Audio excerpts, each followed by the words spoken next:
에서 30절 말씀입니다. 우리 28, 29, 30 3절밖에 되지 않거든요. 우리 한 목소리로 다 같이 읽도록 하겠습니다. 시작. 수고하고 무거운 짐 진 자들아 다 내게로 오라. 내가 너희를 쉬게 하리라. 나는 마음이 온유하고 겸손하니 나의 멍에를 메고 내게 배우라. 그리하면 너희 마음이 쉼을 얻으리니 이는 내 멍에는 쉽고 내 짐은 가벼움이라 하시니라. 아멘. 아멘. 네. 지난주에도 이 말씀을 읽었어요. 그런데 지난주에는 어린아이와 같다는 것, 그거에 대해서 말씀을 드렸고, 이것도 정말 중요한 말씀이고, 뭐 다 중요하죠. 하지만 오늘 특별히 또 예수님이 말씀하신 수고하고 무거운 짐진 자들아 다 내게로 오라. 내가 너희를 쉬게 하리라. 그리고 나의 멍에를 메고 배우라. 이 말씀에 대해서 나눌 필요가 있어서 다시 한번 이렇게 똑같은 말씀이지만 합니다. 수고하고 무거운 짐진 자들아 다 내게로 오라. 내가 너희를 쉬게 하리라. 네, 너무나 가슴에 와 닿는 말씀이지 않습니까? 그죠? 정말 수고했는데 무거운 짐을 짓고 있는데 예수님께서 오시래요. 자기에게 오래요. 그러면 뭐 한다고요? 쉬게 해주신다는 거예요. 얼마나 감사합니까? 이 세상에 아마 이 말씀에 위로받지 못할 사람은 몇 명 안 될 것 같아요. 왜? 다들 수고하고 힘들고 무거운 짐을 갖고 있기 때문이라는 거죠. 그런데요, 여기서 말하는 쉼 약간 이상해 보여요. 약간 이상해 보여요. 왜냐하면 29절 말씀 한번 볼까요? 29절 말씀 다 같이 한번 읽어보겠습니다. 나는 마음이 온유하고 겸손하니 나의 멍에를 메고 내게 배우라. 그리하면 너희 마음이 쉼을 얻으리니. 쉬게 한다고 해놓고서 예수님이 뭐라고 얘기해요? 자기 멍에를 메고 배우라는 거예요. 우리 쉬는 것 뭐예요? 말 그대로 아무것도 안 하고 있는 것, 그런 것을 의미하잖아요. 이 쉬다의 사전적 의미도 제가 찾아봤더니 이렇더라고요. 사람이 하던 일을 멈추고 몸을 편안한 상태가 되게 하다. 이게 쉬다라는 의미라는 거예요. 그러니까 이 말 그대로 이야기를 한다면, 쉬게 해주려고 한다면 아무것도 안 하고 편안한 상태가 되게 해줘야 되는데 말만 쉬게 해준다고 하지 다시 지금 일 시키는 거잖아요. 그렇지 않습니까? 내 멍에를 쥐고 배우라는 거예요. 그리고 멍에가 뭡니까? 멍에. 그림 한번 보시겠어요? 멍에. 네. 이거예요, 멍에. 위에 이렇게 뭐라고 해야 되나요? 그 마른 모라고 해야 되나요? 그 모양으로 있는 게 멍에라는 거죠. 그림에서 보듯이요, 소나 아니면 말, 이것들이 달구지를 지금 다 하고 있죠. 달구지나 쟁기를 이렇게 끌 때 목에 매는 거란 말이에요, 멍에.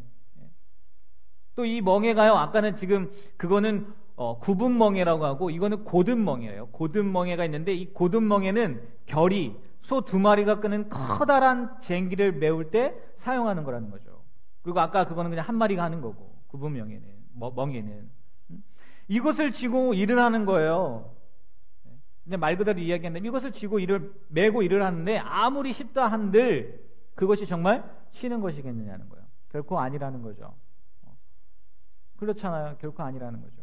이 멍에 얘기가 나와서 그런데 구약 성경에 엘리야라는 선지자가 있습니다. 근데 엘리야라는 선지자가 자기의 후계자 엘리사를 부르는 장면에서 우리 아까 2개 쓰는 명예 있잖아요. 그 얘기가 잠깐 나오는데 그 말씀이 열왕기상 19장 19절 말씀이에요. 한번 읽어주시겠어요? 우리 하리가 한번 읽어줄래요? 자, 엘리야가 거기서 떠나 사밧의 아들 엘리사를 만나니 그가 12 겨리소를 앞세우고 밭을 가는데 자기는 12째 겨리소와 함께 있더라. 엘리야가 그리로 건너가서 겉옷을 그의 위에 던졌더니. 네, 엘리야가 엘리사를 만난 겁니다. 엘리야가 엘리사를 만나러 온 거죠. 근데 엘리사가 뭐 하고 있었어요? 12 겨리소, 멍에라는 단어가 안 나와요. 근데 그 겨리소가 뭐냐면 2마리, 다음 그림 한번 보여주시겠어요? 2마리. 네, 2마리의 소가 아까 고든 명예라고 해서 구멍 2개 있었던 거 있잖아요. 그래서 그거를 지금 엘리사가 갈고 있었다는 거예요. 겨리소, 12 겨리소를 가지고 밭을 갈고 있었다는 거예요. 그럼 12 겨리소 몇 마리입니까? 몇 마리예요? 24마리예요. 엘리사가 가난하진 않았던 것 같아요. 잠깐 빗나간 얘기지만 여기에서도 이렇게 겨리소, 그런 것들이 멍에에 대한 게 나온다는 거죠. 보통 왜 제가 이 그림 또 그 겨리소 얘기를 했냐면 이 멍에라는 것을 표현할 때 예수님께서 멍에라고 했잖아요. 근데 보통 이렇게 생각한다는 거죠. 능숙한, 이 결의소를 하는데 두 마리지 않습니까? 한 마리는 좀 숙련된 소예요. 그러니까 능숙한 소고, 그 옆에 한 마리는 초짜, 처음 멍에를 매는 소를 이렇게 연결시켜 준다는 거예요. 그래서 능숙한 소가 함께 매었기 때문에 어렵게 느껴지지 않도록 배려 아닌 배려를 해준다는 거예요. 그래서 어떤 분들은 오늘 말씀에서 예수님이 뭐라고 하냐면 나의 멍에를 메고 내게 배우라 라고 했잖아요. 그래서 예수님이 능숙하니까 혼자 하는 것이 아니라 멍에에 능숙한 예수님께서 함께 메어주시니까 어렵지 않은 것이다 라고 이렇게 설명하기도 해요. 그래서 어렵지 않습니다 라고 이야기를 하기도 하는데, 조금 전에도 이야기했듯이 그렇다 한들 그게 일이지 심이겠느냐는 거예요. 일이지 심은 아니잖아요. 맞잖아요. 심은 아니잖아요. 그렇다면 예수님이 거짓말하는 거냐는 거죠. 아니, 쉬게 해준다고 해놓고서 우리 흔히 그런 얘기 하잖아요. 아이들과 길을 갈 때 엄마 어디까지 가야 돼? 다 왔어. 다 왔어. 조금만 가야 돼. 가면 돼. 그런데 아직도 한참 멀은 것처럼 예수님이 이렇게 거짓말하시는 겁니까? 아니라는 거죠. 그러면 예수님께서 말씀하신 의미는 도대체 뭐냐는 거예요. 그것은 예수님께서 말씀하시는 이 멍에가 무엇을 말하는 것인지를 알면 조금 더 쉽게 이해할 수 있다는 거예요. 이 멍에라는 것을 설명하기 전에요, 먼저 28절에 예수님께서 뭐라고 말씀하시냐면 수고하고 무거운 짐진 자들아 라고 얘기해요. 이것을요, 우리가 단순히 그냥 살면서 겪게 되는 어려움, 염려, 고통, 육체적으로 힘든 일만을 생각하면 안 된다는 거예요. 특별히 예수님께서 말씀하시는 수고하고 짐진 자들이야, 수고하고 무거운 짐을 진 자들이라고 이렇게 이야기한 건 뭐냐? 그 당시에 종교 지도자들인 서기관과 바리새인들이 백성들에게, 지금으로 따지면 성도님이죠, 여러분들이에요, 우리들에게 부여한 거예요. 뭘 얘기했냐? 그 당시에 모세의 율법 혹은 유전 아니면 장로들의 전통, 이런 것들을 여러분들이 지켜야 된다, 그렇게 이야기한 거를 예수님이 지금 멍에라고 표현한 거죠. 그러니까 수고하고 무거운 짐진 자들아 다 내게로 오라고 했을 때 그 수고하고 무거운 짐진 게 뭐였냐면 그 당시에 종교 지도자들이 그들에게 요구했던 짐들이라는 거예요. 모세의 율법들, 유전들, 전통들, 이런 것들, 그게 수고하고 무거운 짐이라는 거죠.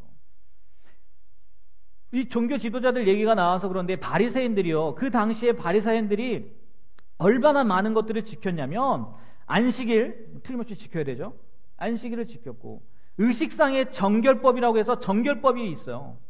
이것들을 지켰고, 또 레위에 의한 청결과 11조의 규례를 정확히 준행해만 했고, 구약을 정경으로 여기고 행동 계명이라고 하다, 이제 뭐뭐 해야 된다라는 게 248개, 그리고 하지 말라라는 게 365개, 이런 것들을 지키게 했다. 이거 지켜야만 된다는 거예요.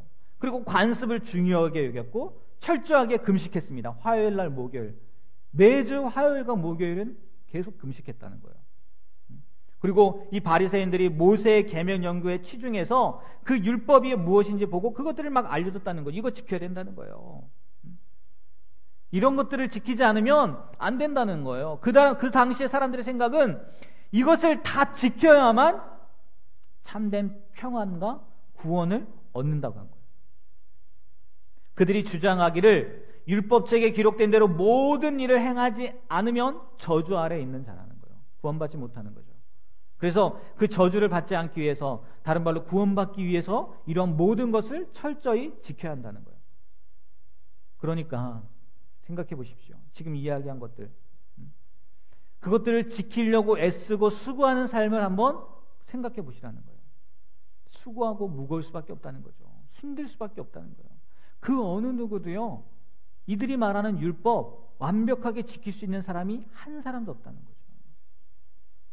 여러분, 매일 성경으로 큐티를 하신 분들은 읽었을 수도 있는데요, 지난 목요일 큐티에 이런 글이 있었습니다. 갈라디아서 3장 10절의 말씀, 여기 갈라디아서 3장 10절에 이런 말씀이 있거든요. 무릇 율법 행위에 속한 자들은 저주 아래에 있나니 기록된 바 누구든지 율법책에 기록된 대로 모든 일을 항상 행하지 아니하는 자는 저주 아래에 있는 자라 하였습니다. 라는 이 구절을 가지고 설명해 놓은 게 이렇게 설명해 냈어요. 뭐라고 설명해 냈냐?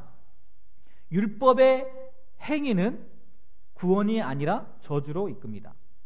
율법은 그들이 죄인이라는 것을 확인해 줄 뿐 하나님 앞에서 의인의 자격을 주지 못합니다.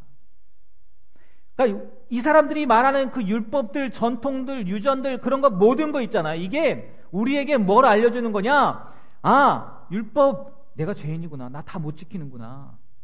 내가 이걸 지킬 수 있는 사람이 아니구나. 그런 것을 알려주기 위해서 주셨다는 거예요. 그럼에도 불구하고 그 당시에 종교 지도자들, 서기관들, 바리새인들은 율법을 지켜야만 구원을 받을 수 있다. 니네 이거 하나라도 어기면 저주 아래에 있는 사람이야. 그러니까 율법 다 지켜야 돼. 응? 하나님 앞에 의인이 되고 싶어? 의로운 사람이라고 칭찬받고 싶어? 그럼 이 율법 빠짐없이 다 지켜야 돼. 라고 가르쳤다는 거예요. 자신들도 신용만 할 뿐 못 지키면서 사람들에게 그걸 지키라고 했다는 거죠. 그러니까 예수님께서 오늘 말씀하시는 수고하고 무거운 짐진 자들아, 이 얘기가 뭐냐? 율법과 전통과 전승에 매여서 힘들게 고생하는 사람들아. 그러니까 단순히 육체적으로 힘든 거, 우리가 살면서 어려움을 겪는 거, 이게 아니라는 거예요. 그래서 처음에 그랬잖아요. 너무나 위로가 된다고. 근데 그런 내용이 아니었다는 거예요. 예수님이 말씀하시는 수고하고 무거운 짐진 자들, 니네 율법 지키려고 애쓰는 사람들, 노력하는 사람들, 그 사람들의 말에 현혹돼서 그거 안 지키면 어떻게 될까봐 정말 전전긍긍하면서 살고 있는 사람들, 니네 얼마나 힘들어, 얼마나 괴로워. 수고하고 무거운 짐진 자들아 라는 의미가 그 의미라는 거예요. 그러면 그러한 사람들 보고 예수님이 뭐라고요? 내게로 오라고, 예수님한테 오라고. 율법학자들, 서기관들, 바리새인들, 종교 지도자들 의지하지 말고 누구한테 오라고요? 나한테 오라고, 예수님한테 오라고. 그러면 내가 너에게 힘을 주겠다고 말씀하셨다는 거죠. 그러면서 예수님이 29절에 나는 마음이 온유하고 겸손하다고 이야기합니다. 나한테 오라고 하면서 나는 마음이 온유하고 겸손하다라는 거죠. 이것도요, 예수님의 성품을 나타내는 것은 틀림없이 맞는데, 우리가 흔히 생각하는 여기 겸손도 있지만 온유도 있지만 화를 내지 않고 온순하다, 이 의미가 아니더라고요. 무슨 얘기냐? 찾아봤더니요, 이 말씀을 준비하다 그 온유하고 겸손하다의 의미를 해석하는 것을 찾아봤더니 이렇게 해놨더라고요. 나는, 예수님이 말씀하신 겁니다. 나는 너희 중에 가장 비천하고 가난한 사람들을 기꺼이 환영할 거다. 아주 미천하고 멸시받고 무지한 자들도 나는 반갑게 구원할 것이다. 오 수고하고 무거운 짐진 자들아, 나는 너희가 나에게 나옴이 주제 놓는다고 생각지 않을 것이다. 이렇게 해석을 해놨다고 그러고요. 무슨 얘기냐? 그 당시에 사람들한테 이야기하는데 누구나 다 받아주겠다는 거예요. 나는 이 서기관들, 종교 지도자들은 율법을 지키지 않으면 같이 하지 않았고, 그리고 부정한 사람들과 같이 하지 않았고, 특별히 세리들, 죄인들, 죄인이라고 하는 사람들과 어울리지 않았다는 거예요. 그럼 그들은 뭐 더더욱 구원받을 수 있는 방법들이 없죠. 그런데 예수님은 뭐라고 하냐? 나는 마음이 온유하고 겸손하다. 다 오라는 겁니다. 다. 누가 되었든지 간에 난 다 받아줄 거야. 다 오라는 거죠.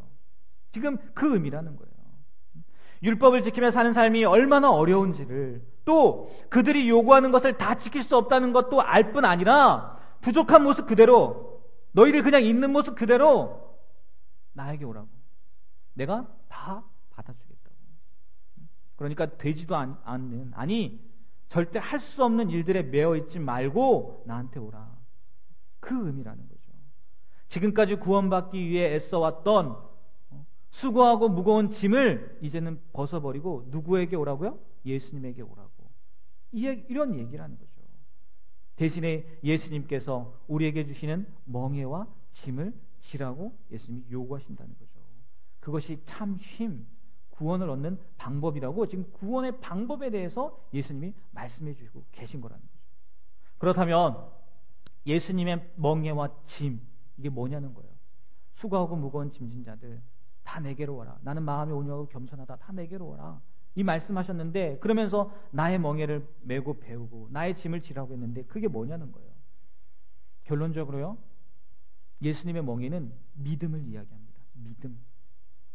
예수님이 오기 전, 곧 믿음이라는 개념이 생기기 전에는 우리는 율법의 메인, 율법 아래에 메인바된 그런 사람들이었다는 거예요. 그런데 그 율법의 성취고 완성이신 예수님께서 오셨으니까 이제 그렇게 힘든 짐을 질 필요가 없다는 거예요. 믿음으로 누구나가, 죄되는 사람이 없이 믿음으로 누구나가 구원을 얻을 수 있게 되었다는 겁니다. 그것을 예수님께서 알려주시는 거예요. 나의 멍에 뭐라고요? 믿기만 하면 된다는 거예요. 그 사람들이 말하는, 요구하는 그런 율법들, 그게 중요한 게 아니라 뭐라고요? 오직 믿음으로만, 오직 믿음으로 말미암아 구원을 받을 수 있게 되었다는 것을 말한다는 거죠. 예수님이 지금 그것을 이야기해주고 계시다는 거예요. 이건요, 예수님뿐만이 아니라 예수님을 따랐던 제자들, 그리고 그 이후에 정말 유명한 분이죠, 사도 바울도 이렇게 고백합니다. 로마서 3장 27절 28절이에요. 다 같이 한번 읽어보겠습니다. 시작. 그런즉 자랑할 때가 어디냐, 있을 수가 없느니라. 무슨 법으로냐, 행위로냐, 아니라 오직 믿음의 법으로니라. 그러므로 사람이 의롭다 하심을 얻는 것은 율법의 행위에 있지 않고 믿음으로 되는 줄 우리가 인정하노라. 어떤 법이나 행위로 우리가 의롭다함을 얻을 수 있지 않다는 거예요. 못 얻는다는 거죠. 참된 쉼, 구원, 천국의 삶, 영생을 누릴 수 있는 것 뭐밖에 없다고요? 믿음밖에 없다는 거예요. 그 당시 사람들이 말하는 그 율법, 유전들, 전통들, 그건 우리에게 무거운 짐밖에 안 된다는 거죠. 하지만 하나님께서 인정하시는 의인이 되는 것, 참된 쉼을 누릴 수 있는 것, 구원받을 수 있는 것, 천국의 삶, 영생을 누릴 수 있는 것, 그것은 예수 그리스도를 믿는 믿음밖에는 없다는 거예요. 예수님 자신도 그렇게 이야기하셨고요, 예수님을 따르는 제자들도 수없이 말했고요, 그리고 오늘 말씀 사도 바울 로마서 3장의 말씀도 그렇게 이야기하고 있다는 거죠. 생각해 보십시오. 일하는 게 쉽습니까? 믿는 게 쉽습니까? 당연히 믿는 게 쉽죠. 어렵지 않죠. 그렇기 때문에 예수님께서 자신의 멍에는 쉽다고 하신 거예요. 예수님을 믿기만 하면 되니까. 그런데 이걸로 끝나면 안 된다는 거죠. 오늘 말씀의 제목을 제가 완전한 그리고 완벽한 선택이라고 했어요. 예수님의 멍에를 지는 것, 믿는다는 것, 정말 완전한 선택입니다. 완전한 선택이에요. 그런데 이게 끝이 아니라 그 다음이 있다는 거예요. 제가 믿기로는 여기 앉아 계신 여러분 모두 이 완전한 선택은 하신 분들이라고 믿습니다. 그죠? 예수님 믿으시잖아요. 그 멍에를 지신 분이라는 거죠. 예수님을 믿음으로 구원 받으셨을 거라는 거예요. 그런데 여기서 끝나면 안 된다는 거예요. 절대 안 되죠.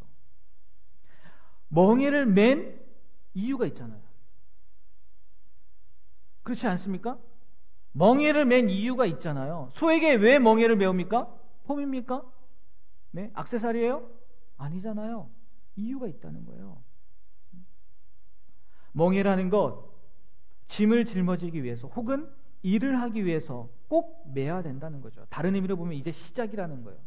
여러분이 예수님의 멍에를 메셨다면, 믿음으로 구원받았다면 이제는 시작이라는 거예요.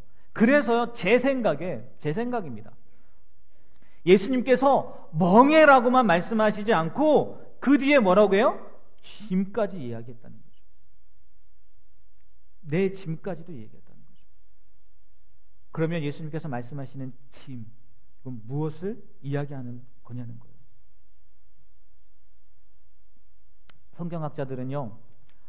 성경학자들 가운데 어떤 사람은 오늘 말씀에 내 짐은 가볍다고 했잖아요. 예수님이 내 멍에를 메고 배우고, 그리고 내 짐은 가볍다고 이야기했거든요. 그래서 이걸 가지고 그 가벼움의 힌트를 갖고 이렇게 예를 들어서 설명을 하더라고요. 요한일서 5장 3절입니다.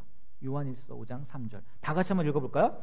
하나님을 사랑하는 것은 이것이니 우리가 그의 계명들을 지키는 것이라. 그의 계명들은 무거운 것이 아니로다. 제가 일부러 색깔도 바꿔놨어요. 뭐에 힌트가 돼 있는지 아시겠죠? 무거운 것. 예수님이 가볍다고 했으니까 이 요한일서의 말씀을 보고 무거운 것의 반대가 뭡니까? 가벼운 것. 그래서 예수님께서 말씀하시는 짐은 뭐냐? 그의 계명들이라는 거예요. 멍에 믿음으로 말미암아 구원받습니다. 근데 그게 끝이 아니라 짐을 지어야 된다는 거예요. 근데 그 짐이 뭐라고요? 예수님께서 말씀하시는 계명들이라는 거예요. 그러면 그 계명은 무엇이겠느냐는 거예요. 다른 게 없다는 거예요. 예수님도 말씀하신 게 있지만 딱 두 가지였습니다. 하나님 사랑이고 이웃 사랑이었어요. 다시 말해서 사랑하라는 거예요. 그 짐은 뭐냐? 우리가 사랑의 삶을 살아가는 거죠. 믿음으로 구원받았으면, 예수님의 멍에를 선택했으면, 멍에를 지기로 작정했으면 이제 뭐 하라고요? 사랑하라고. 그런데 아무리 생각해도요, 사랑하는 것 가볍지 않아요. 그렇지 않습니까? 내가 좋아하는 사람을 사랑하고 나에게 잘해주는 사람을 사랑하는 것, 그건 그래도 쉬울 것 같아요. 하지만 분명히 예수님께서 말씀하시는 사랑은 그런 사랑이 아니라는 거예요. 마태복음 5장 43절 44절 말씀 한번 볼까요? 네. 한번 다 같이 읽어보겠습니다. 또 내 이웃을 사랑하고 내 원수를 미워하라 하였다는 것을 너희가 들었으나 나는 너희에게 이르노니 너희 원수를 사랑하며 너희를 박해하는 자를 위하여 기도하라. 네, 예수님이 말씀하신 사랑은 이 사랑이거든요. 아마 가벼운 짐이 아니라 세상에서 가장 무거운 짐이지 않을까, 그런 생각이 들더라고요. 그런데 왜 예수님은 그 사랑의 계명이 가볍다는 거예요? 무거운 것이 아니라는 거예요. 왜 그렇게 말씀하셨냐는 거예요. 틀림없이 우리가 생각할 땐 무거운데 원수 사랑할 수 있습니까? 네? 나를 박해하는 사람을 위해서 기도할 수 있어요? 쉽지 않다고요. 무겁다고요. 그런데 예수님이 그걸 가볍다고 하셨다고요. 너무나 식상한 대답일 수 있겠지만요, 성경이 그렇게 이야기하니까 그래요. 성경에서 그렇게 이야기하니까. 요한일서 4장 7절 8절 말씀입니다. 한번 읽어볼게요. 다 같이 한번 읽습니다. 사랑하는 자들아, 우리가 서로 사랑하자. 사랑은 하나님께 속한 것이니 사랑하는 자마다 하나님으로부터 나서 하나님을 알고, 사랑하지 아니하는 자는 하나님을 알지 못하나니 이는 하나님은 사랑이시니라. 사랑은 우리에게 속한 것이 아니기 때문에 누구에게 속해 있다고요? 하나님께 속해 있다는 거예요. 그러니까 우리의 힘으로, 우리의 능력으로 그렇게 사랑할 수 없지만 하나님 안에 거하면, 하나님과 동행하면, 하나님과 같이 있으면 그게 가능하다는 거예요. 그래서 예수님께서 다른 많은 예를 드실 수 있으셨을 때도 불구하고 위에서 언급한 멍에라는 거, 두 마리 소가 끄는 그 결이 소가 끄는 그 멍에라는 것을 예로 설명한 거 아닐까, 그런 생각이 들더라고요. 언제나 능숙한 소와 초짜의 소를 같이 묶어 놓아서 멍에를 지게 했다는 거, 짐을 지게 했다는 거, 일을 하게 했다는 거, 처음 해본다 할지라도 어떻게 하면 돼요? 능숙한 소에게 맡기면 되는 거예요. 따라하면 된다는 거죠. 내 힘으로 사랑할 수 없다 할지라도 누구 따라서요?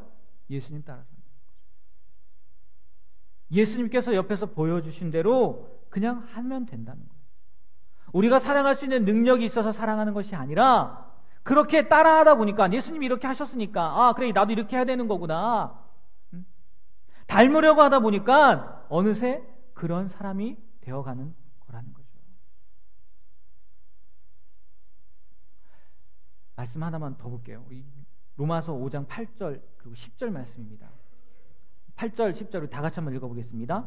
우리가 아직 죄인 되었을 때 그리스도께서 우리를 위하여 죽으심으로 하나님께서 우리에 대한 자기의 사랑을 확증하셨느니라. 곧 우리가 원수 되었을 때에 그의 아들의 죽으심으로 말미암아 하나님과 화목하게 되었은즉 화목하게 된 자로서는 더욱 그의 살아심으로 말미암아 구원을 받을 것입니다. 아멘. 무슨 얘기냐? 우리도요 원수 되었었다는 거예요. 하나님과 예수님과 원수 되었었다는 거예요. 뭐로 말미암아? 죄로 말미암아.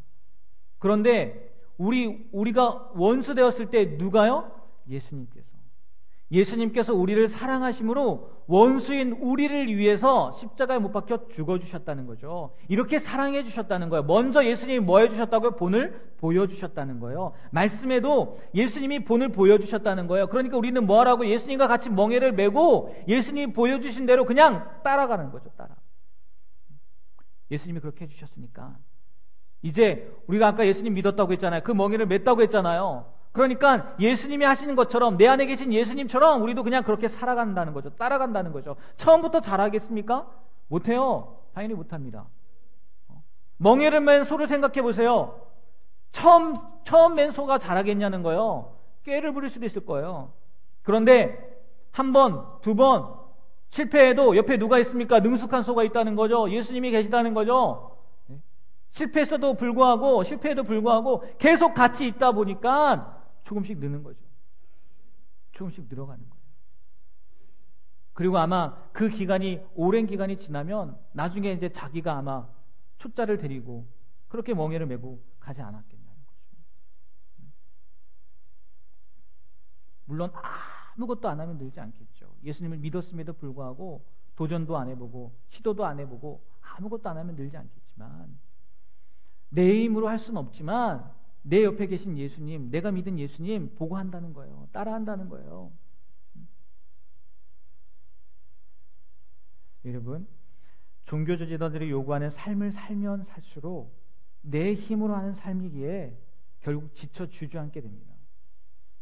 하지만 예수님께서 요구하시는 삶은, 그 계명들은요, 특별히 사랑의 계명 말씀드렸지만 예수님과 함께하는 삶이기 때문에 그렇게 살면 살수록, 그렇게 하면 할수록 가벼워진다는 거예요.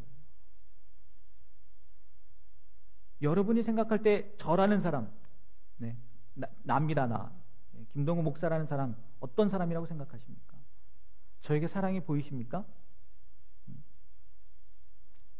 저도 사랑이 많은 사람이라고 생각하세요? 결코 그런 사람 아닙니다. 그런 사람 아니에요. 원수를 사랑하는 것 저한테도 아직 쉽지 않습니다. 저도 괴인 중에 괴수고요. 내가 좋아하는 사람만, 나를 사랑해주는 사람만 사랑하는 게 더 쉬운 사람이에요. 사랑한다는 거 쉬운 일은 아니라는 거죠. 그런데 예수 그리스도를 믿음으로 말미암아 그 믿음이라는 멍에를 매게 되니까 어쩔 수 없이 그 짐을 질 수밖에 없겠더라고요. 믿지 않았으면 전혀 상관없는데 예수님과 같은 멍에를 매니까 그 짐을 질 수밖에 없게 되더라고요. 그래도요, 저는 후회하지 않아요. 그 짐이라는 게 세상 사람들이 볼 때 되게 무거워 보이고 어리숙해 보이고 왜 그 짐을 굳이 져야 돼? 라고 이야기할 수도 있지만 저는 후회하지 않습니다. 그리고요, 예전으로 돌아가고 싶지도 않아요. 어쩌면 이런 저를 보고 세상 사람들이 보면 실패한 선택을 한 사람이라고 이야기할 수도 있을 것 같아요. 하지만 제가 아는 한, 제가 믿는 한 이 선택은요, 아까 완전한 선택이라고 했잖아요. 이어서 가장 완벽한 선택이거든요. 예수님의 멍에를 메고 예수님의 짐을 함께 지는 건, 어느 누가, 생각해 보세요. 어느 누가 신과 같이 걸어갑니까? 어느 누가 신과 동행하냐는 거예요. 겨우 일개 피조물인 존재에 신과 어떻게 동행할 수 있느냐는 거예요. 근데 예수님은 그것을 우리에게 주셨다는 거예요. 우리에게 함께 가자고 말씀하셨다는 거예요. 그 길을 제시해주고 그냥 보여준 것만 아니라 자기와 함께 가자고 말씀해 주셨다는 거예요. 이것만큼 완전하고 완벽한 선택이 어디 있겠냐는 거예요. 여러분, 예수님의 멍에 지셨으면, 아직 안 지셨으면 같이 지십시오. 믿으십시오. 그리고 믿으셨다면 이제 그의 계명, 사랑의 삶을 살아가는 그 짐을 같이 지시게 되길 바랍니다. 이게요, 이 세상에서 가장 완전하고 그리고 완벽한 선택이라는 거예요. 그래서 이 세상 가운데 이제 예수님과 함께 가다 보면 조금 전에 얘기했던 것처럼 내가 능숙한 사람이 되는 거죠. 그러면 그 또 누군가를 우리가 도와줄 수 있잖아요. 그래서 세상을 살리고 사람을 살릴 수 있는 그런 믿음의 길을 걸어갈 수 있는 저와 여러분이 되길 주님의 이름으로 부탁드립니다. 네, 기도하겠습니다. 나의 멍에를 메고 내게 배우라. 그리고 나의 짐은 가볍다고 말씀하신 그 예수님을 우리가 묵상해 봤습니다. 하나님, 먼저 정말 믿음의 멍에를 매게 하신 것 너무나 감사합니다. 그런데 그것이 끝이 아니라 이제는 예수님이 우리에게 말씀하신 그 짐을 우리도 지게 되길 원합니다.